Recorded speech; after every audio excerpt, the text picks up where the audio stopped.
Hi everyone.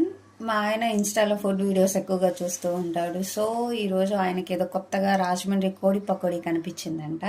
అది try చేయమని అడిగాడు. ఓకే, చూద్దాం, మనం కూడా ట్రై చేద్దాం ఎలా వస్తుందో. దానికి ఫస్ట్ మనకు కావాల్సిన ఇంగ్రీడియంట్స్ చూద్దాము. దాంట్లో ఒక పావు కిలో చికెన్కి మనం తీసుకోవాల్సిన ఇంగ్రీడియంట్స్ వచ్చేసి అల్లం, వెల్లుల్లిపాయలు, 2 పచ్చిమిరపకాయలు, కొంచెం జీలకర్ర, కొన్ని ధనియాలు,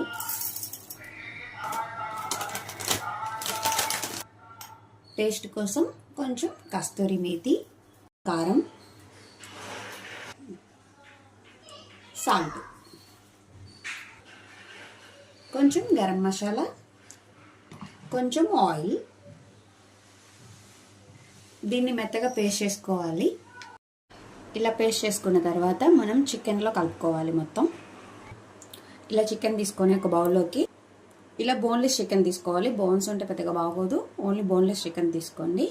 ఈ బోన్లెస్ చికెన్లోకి మనం తీసుకున్న పేస్ట్ ఏదైతే చేసుకున్నామో దాన్ని అంతా మొత్తం కలపండి. చికెన్కి మొత్తం కలిపేసుకోవాలి. ఇలా మొత్తం ఆ పేస్ట్ అంతా చికెన్కి పట్టించేసేయండి. ఇలా కలుపుకున్న చికెన్లోకి ఒక 1.5 స్పూను కార్న్ఫ్లోరు,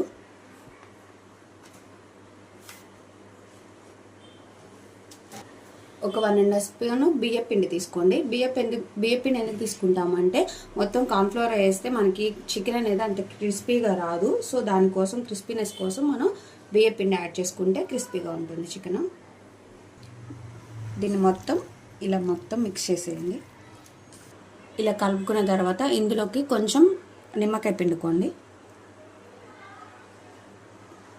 నిమ్మకాయ వేసి మొత్తం మంచిగా చికెన్కి ముక్కలు పట్టేలాగా కలుపుకోండి.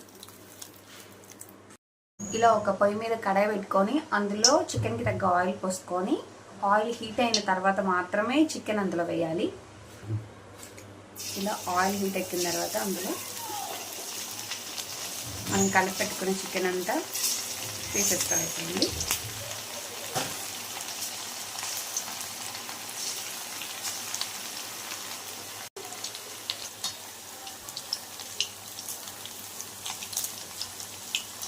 The Rajahmundry Kodi Pakodi is ready. Easy and simple recipe. Try it once. పిల్లలు కూడా ఇష్టంగా తింటారు, మనం కూడా బాగా తినొచ్చు. ట్రై చేయండి. Thanks for watching. Please subscribe and support.